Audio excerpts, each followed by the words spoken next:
जय श्री कृष्ण मित्रों, स्वागत है आप सभी का गतिमत्व मोटिव्स पे। सकारात्मक सोच वाले श्रीमद् भगवद गीता के उदाहरणों से चुनिंदा कथनों का आनंद ले जो सकारात्मक विचार और व्यवहारों को प्रेरित करते हैं।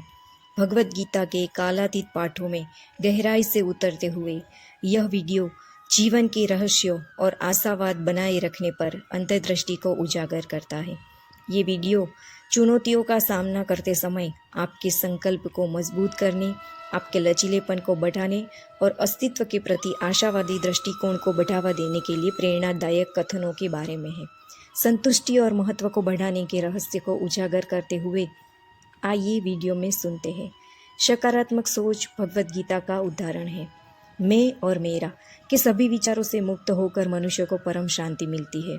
कृष्ण कहते हैं, इंसान जब मैं और मेरा के सब सोच से मुक्त हो जाता है तो उसे संपूर्ण शांति मिलती है। जिसका जन्म हुआ है उसके लिए मृत्यु उतनी ही निश्चित है जितनी कि जो मर चुका है उसके लिए जन्म। इसलिए जो अपरिहार्य है उसके लिए शोक मत करो। जन्म हुआ तो मृत्यु ज़रूरी है और मृत्यु हुई तो फिर जन्म ज़रूरी है। इसलिए जो अंतःभाव है उसके लिए दुख ना करो। खुशी एक मनस्थिति है और इसका बाहरी दुनिया से कोई संबंध नहीं है। सुख एक भाव है और हमें किसी भी तरह बाहर के बात का कोई लेना देना नहीं है। श्री कृष्ण कहते हैं, अपने लिए इसे आसान बनाइए, व्यवस्थित हो जाइए और वर्तमान में जिए। आपकी दिन प्रतिदिन की गतिविधियाँ आपकी खुशी को नहीं छीननी चाहिए। अपने लिए काम को आसान बनाओ, सच्चाई और इस पल में जियो। आपके रोज़मर्रा के काम आपकी खुशी को नहीं छीनने चाहिए। श्री कृष्ण कहते हैं, इस प्रकार गीता मानव भाग्य को पूरी तरह से मानव हाथों में रखती है। इसकी दुनिया नियतिवाद नहीं है, लेकिन नहीं ये अंधे संयोग की अभिव्यक्ति है। हम अपने आप को और अपनी दुनिया को उसी के अनुसार आकार देते हैं जो हम मानते हैं और सोचते हैं और जिस पर काम करते हैं, चाहे वह अच्छा हो या बुरा। यही तो गीता का कहना है कि इंसान का भाग्य उसके अपने हाथ में है। दुनिया कोई निश्चिंत नहीं है और ना ही ये अंधा संसार है। हम अपने धर्म का उत्थान करके और सही सोच और व्यवहार करके अपने आप और दुनिया को बनाते हैं, चाहे अच्छे काम हो या बुरे काम। जो स्वर्ग दीर्घ अभ्यास से मिलता है, जो दुखों का अंत कर देता है, जो पहले विष के समान होता है पर अंत में अमृत के समान होता है, ऐसा सुख अपने मन की शांति से उत्पन्न होता है। ये खुशी जो लंबा अभ्यास से आती है, जो दुख का नाश कर देती है, जो पहले विष जैसी लगती है लेकिन बाद में अमृत जैसी लगती है, ये खुशी अपने मन की शांति से होती है। आत्मज्ञान अपने मन में द्वंद्ववास के सभी कर्मों को भस्म कर देता है और आपको आंतरिक शांति देता है। आत्मज्ञान आपके मन पर मौजूद सभी द्वैतपूर्ण कार्यों को राख में बदल देता है और आपको आंतरिक शांति प्रदान करता है। खुशी की कुंजी इच्छाओं में कमी लाना है। सुख की चाबी इच्छाओं को कम करने में है। इंसान अपने आदमी की मेहनत से उधार जा सकता है या नीचे खींच सकता है, एक ही तरह से, क्योंकि हर इंसान अपने खुद का दोस्त या दुश्मन है। मनुष्य अपने विश्वासों से बनता है। जैसा वह विश्वास करता है वैसा ही वह बन जाता है। भौतिक संसार में सभी सुखों का आरंभ और अंत होता है, लेकिन कृष्ण में आनंद असीमित है और उसका कोई अंत नहीं है। अनेक जन्मों तक निरंतर प्रयास करने से व्यक्ति सभी स्वार्थी इच्छाओं से मुक्त हो जाता है और जीवन के सर्वोच्च लक्ष्य को प्राप्त कर लेता है। तुम उनके लिए शोक करते हो जिनके लिए शोक नहीं करना चाहिए, फिर भी तुम बुद्धिमानी की बातें बोलते हो। बुद्धिमान न तो मरे हुए के लिए शोक करते हैं और ना ही जीवित के लिए। इस क्षणभंगुर संसार का सामना बिना किसी लालच या भय के करो। जीवन के विकास पर भरोसा रखो और तुम्हें सच्ची शांति प्रदान होगी। देहधारी आत्मा शाश्वत है, अविनाशी और अनंत है। केवल भौतिक शरीर ही वास्तव में नाशवान होता है। शांति, सौम्यता, मौन, आत्मसंयम और पवित्रता ये मन के अनुशासन है। कारण और परिणाम भावनात्मक विपरीतताओं के सहित ऐसी चीज़ें हैं जो आती है और जाती है। यह ज्ञान आपको उन सभी को सहने में मदद करता है। कर्म और फल एक दूसरे के द्वंद्व अनुभव को लेकर आते हैं और जाते हैं। ये ज्ञान तुम्हें सब कुछ सहलने में मदद करता है। जहाँ भी मन भटक रहा हो, बेचैन और भेद में, अपने से बाहर की खुशी के तारीख में, उसको अंदर ले जाओ। उसको आत्मा में रहने के लिए तैयार करो। जहाँ कभी भी मन भटकता है, बाहरी संतुष्टि की खोज में बेचैन रहता है, उसे भीतर ले जाइए। उसे स्वयं में विश्राम करने के लिए प्रशिक्षित करें। इस आत्म विनाशकारी नरक के 3 द्वार हैं: वासना, क्रोध और लोभ। इन तीनों का त्याग करो। निष्काम कर्म एक प्रकार का त्याग है, जिसे संन्यास कहते हैं। कर्म का फल त्याग करना दूसरा त्याग है, जिसे त्याग कहते हैं। कुछ लोग जहाँ भी जाते हैं खुशियाँ फैलाते हैं, जबकि अन्य लोग जहाँ भी जाते हैं खुशियाँ पैदा करते हैं। धीरे धीरे अभ्यास करने से जो खुशी आती है, जो दुख खत्म कर देती है, जो शुरू में जहर जैसी लगती है लेकिन फिर अमृत जैसी लगती है, इस प्रकार की खुशी अपने आदमी की शांति से उठती है।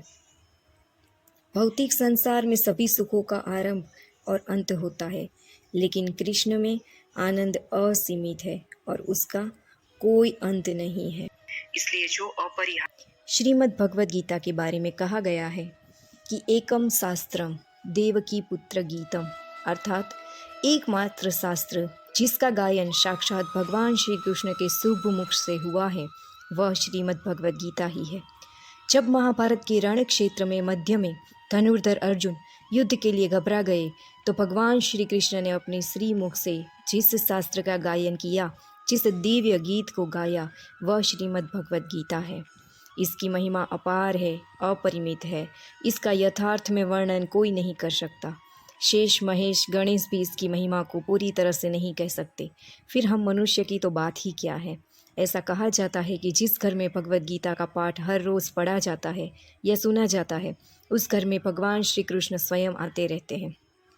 भगवद गीता को धरती के हर इंसान को पढ़ना और समझना बहुत ज़रूरी है, ताकि वह अपनी ज़िंदगी में सुख, शांति और सफलता को प्राप्त कर सके। भगवद गीता में कुल 18 अध्याय हैं और इन 18 अध्याय में कुल 700 श्लोक हैं। इसलिए हम आज श्रीमद् भगवद गीता के दिव्य ज्ञान से प्रेरित महत्वपूर्ण विचारों को जानेंगे, जिसे हम बहुत ही आसान और सरल भाषा में आपको समझाने की कोशिश करेंगे। और हमें ये पूर्ण विश्वास है कि इन विचारों को हर दिन सुनने से आपके जीवन की वर्तमान और भविष्य की सभी समस्याओं का निवारण अवश्य किया जा सकता है। भगवद गीता की सबसे शक्तिशाली विचारों को जानते हैं और अपने जीवन में अनुकरण करने की कोशिश करते हैं।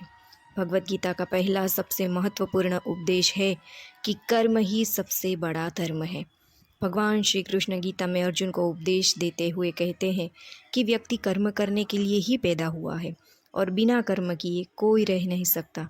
मनुष्य को परिणाम की चिंता किए बिना अपने कर्तव्यों का पालन करना चाहिए।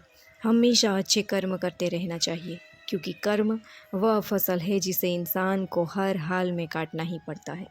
जैसे आपके कर्म होंगे, वैसे ही उनके परिणाम या फल भी होंगे। कर्मों का गणित बड़ा सीधा और सरल है। कर भला तो हो भला, कर बुरा तो हो बुरा। मनुष्य जिस रूप में ईश्वर को याद करता है, ईश्वर भी उसे उसी रूप में दर्शन देते हैं। अपनी ऊर्जा को चिंता करने में ख़त्म करने से बेहतर है इसका उपयोग समस्याओं का समाधान ढूंढने में किया जाए। बुराई को देखना और सुनना ही बुराई की शुरुआत है। जो मनुष्य जीवन पाकर भी भगवान का कीर्तन नहीं करता, वह दुर्बुद्धि मनुष्य मोक्ष की सीढ़ी पाकर भी उस पर चढ़ने की चेष्टा नहीं कर सकता। भगवान श्री कृष्ण कहते हैं, हे मानव, अगर तुम समस्त संसार दुखों से छुटकारा चाहते हो तो मेरी भक्ति करो। जो मेरा भक्त नहीं है, वह ना तो इस जीवन में और ना ही इस जीवन के बाद जीवन में शांति को प्राप्त कर पाता है। बुरे कर्म करने वाले सबसे नीच व्यक्ति, जो राक्षसी प्रवृत्ति से जुड़े हुए हैं और जिनकी बुद्धि माया ने हर ली है, वह मेरी पूजा करने या मुझे पाने का प्रयास कभी नहीं करते। अपने आप को भगवान के प्रति समर्पित कर दो, यही सबसे बड़ा सहारा है। जो कोई भी सहारे को पहचान गया, वह डर, चिंता और दुखों से मुक्त रहता है। भगवान पर विश्वास उस बच्चे की तरह करो जिसे हवा में उछालो तो वह हंसता है, डरता नहीं, क्योंकि वह जानता है कि आप उसे गिरने नहीं देंगे। भगवान श्री कृष्ण कहते हैं, तू मन छोटा मत किया कर, जहाँ तेरे अपने मुंह फेर लेंगे वहाँ मैं तेरा साथ दूंगा। जीवन में कभी किसी से अपनी तुलना मत करो। तुम जैसे भी हो सर्वश्रेष्ठ हो। प्रेरणा का सबसे बड़ा स्रोत आपके अपने विचार है। इसलिए अच्छा सोचें, बड़ा सोचें और खुद को जीतने के लिए प्रेरित करें। दुख भोगने वाला आगे चलकर सुखी हो सकता है, मगर दुख देने वाला कभी सुखी नहीं हो सकता। इसलिए अपने अंदर करुणा रखें, आवेश नहीं, क्योंकि पुष्प मेघ की वर्षा से खिलते हैं, उसकी गर्जन से नहीं। गलत व्यक्ति जितना भी मीठा बोले आपके लिए बीमारी बन जाएगा, और सच्चा व्यक्ति कितना भी कड़वा लगे एक दिन औषधि बनकर काम ज़रूर आएगा। भगवान श्री कृष्ण कहते हैं कि मन की शांति से बढ़कर इस संसार में कोई भी संपत्ति नहीं है। जिस व्यक्ति ने अपने मन को शांत रखना सीख लिया, उससे ज़्यादा धनवान इस संसार में कोई नहीं है। समय मनुष्य के बनाए मार्ग पर नहीं चलता, मनुष्य को समय के दिखाए मार्ग पर चलना होता है। इसी को तो नियति कहते हैं। जीवन कठिन तब लगता है जब हम स्वयं में बदलाव करने के बजाय परिस्थितियों को बदलने का प्रयास करते हैं। सत्य कभी दावा नहीं करता कि मैं सत्य हूँ, लेकिन झूठ हमेशा दावा करता है कि सिर्फ मैं ही सत्य हूँ। भगवान श्री कृष्ण कहते हैं, जिस प्रकार प्रकाश की ज्योति अंधेरे में चमकती है, ठीक उसी प्रकार सत्य भी चमकता है। इसलिए मनुष्य को हम हमेशा सत्य की राह पर चलना चाहिए। हे अर्जुन, तुम्हारा क्या गया जो तुम रोते हो? तुम क्या लाए थे जो तुमने खो दिया? तुमने क्या पैदा किया था जो नष्ट हो गया? तुमने जो लिया यहीं से लिया, जो दिया यहीं पर दिया। जो आज तुम्हारा है कल किसी और का होगा, क्योंकि परिवर्तन ही संसार का नियम है। और समय के साथ संसार में हर चीज़ बदलती है, हर चीज़ परिवर्तन के नियम का पालन करती है। ना तो यह शरीर तुम्हारा है और ना ही तुम इस शरीर के मालिक हो। यह शरीर पंच तत्वों से बना है, अग्नि, जल, वायु, पृथ्वी और आकाश। एक दिन यह शरीर इन पंच तत्वों में विलीन हो जाएगा। इस संसार में भाग्य से अधिक और समय से पहले ना किसी को मिला है और ना ही कभी मिलेगा। जीवन में वाणी को संयम से रखना अनिवार्य है, क्योंकि वाणी से दिए हुए घाव अभी भरे नहीं जा सकते। कृष्ण कहते हैं, धर्म के लिए लड़ना सीखो, अधर्मी का काल बनना सीखो और अपनों के लिए त्याग करना सीखो। सत्य हमेशा पानी में तेल की एक बूंद के समान होता है। जितना भी असत्य का पानी डाले वह हमेशा ऊपर ही तैरता है। सज्जन व्यक्तियों को सदैव अच्छा व्यवहार करना चाहिए, क्योंकि उन्हीं के पद चिन्हों पर सामान्य व्यक्ति अपने रास्ते चुनता है। किसी का अच्छा ना कर सको तो बुरा भी मत करना, क्योंकि दुनिया कमज़ोर है, लेकिन दुनिया बनाने वाला नहीं। जो मनुष्य भागवत गीता को पढ़कर उस पर अमल करता है, उसके सारे दुष्कर का प्रभाव समाप्त हो जाता है। ज़िंदगी में हम कितने सही और कितने गलत हैं, यह केवल दो लोग जानते हैं, एक परमात्मा और दूसरी हमारी अंतरात्मा। मृत्यु एक अटल सत्य है जिसे कभी बदला नहीं जा सकता। इस संसार का जब से निर्माण हुआ है तब से जन्म मृत्यु का चक्र चलता आ रहा है। जिस प्रकार मनुष्य अपने पुराने वस्त्रों को त्याग कर नए वस्त्र धारण करता है, ठीक उसी प्रकार आत्मा पुराने व्यर्थ शरीर को त्याग कर नए शरीर को धारण करती है। यही प्रकृति का नियम है। इस सत्य को स्वीकार करके भय मुक्त होकर आज में जीना चाहिए। ज्ञानी व्यक्ति ना तो मरने वालों का शोक करते हैं और ना ही उनका शोक करते हैं जो अभी जिंदा है। सभी काम ध्यान से करो, काम के पीछे लगन होनी चाहिए। मृत्यु किसी पुराने कोट को उतारने से ज़्यादा दर्दनाक नहीं है। कुछ लोग बुद्धि के द्वारा ध्यान से मन में भगवान को देखते हैं, कुछ ज्ञान के योग से और कुछ काम के योग से। कुछ लोग ब्राह्मण को नहीं समझते, लेकिन दूसरे से सूर्य कर पूजा करने लगते हैं। वो भी सुने हुए चीज़ में अपने पूर्ण विश्वास से मृत्यु को पार कर जाते हैं। मुझे सदैव स्मरण रखो, मेरी आराधना करो, हर कार्य को मेरे लिए अर्पण करो और तुम मेरे पास आओगे। कृष्ण कहते हैं, ये मैं वादा करता हूँ, क्योंकि तुम मुझे अत्यंत प्रिय हो। कृष्ण कहते हैं, आत्म साक्षात्कार में स्थापित लोग अपनी इंद्रियों को नियंत्रित करते हैं, बजाय इसके कि वे उन्हें नियंत्रित करने दें। अब अगर मन को अपने हाल पर छोड़ दिया जाए तो वह व्यक्तित्व के उनकी पुरानी आदतें दोहराता है। हालांकि मन को प्रशिक्षित करके कोई भी व्यक्ति पुराने सोचने के तरीकों को बदलना सीख सकता है। यही योग का मुख्य सिद्धांत है। अपने अपने भाग्य को अशुभ से जीना अच्छा है। किसी और के जीवन का मुखिया से जीना परीक्षा के साथ, यानी किसी और की जीवन की नकल करके पूर्णता के साथ जीने की अपेक्षा अपने भाग्य को अपूर्ण रूप से जीना ही बेहतर है। कृष्ण कहते हैं, वैराग्य की भावना में शरण लो और तुम्हें आध्यात्मिक जागरूकता की संपदा अर्जित करोगे। जो लोग केवल कर्म के फल की इच्छा से प्रेरित होते हैं वे दुखी होते हैं, क्योंकि वे जो कुछ भी करते हैं उसके परिणामों के बारे में लगातार चिंतित रहते हैं।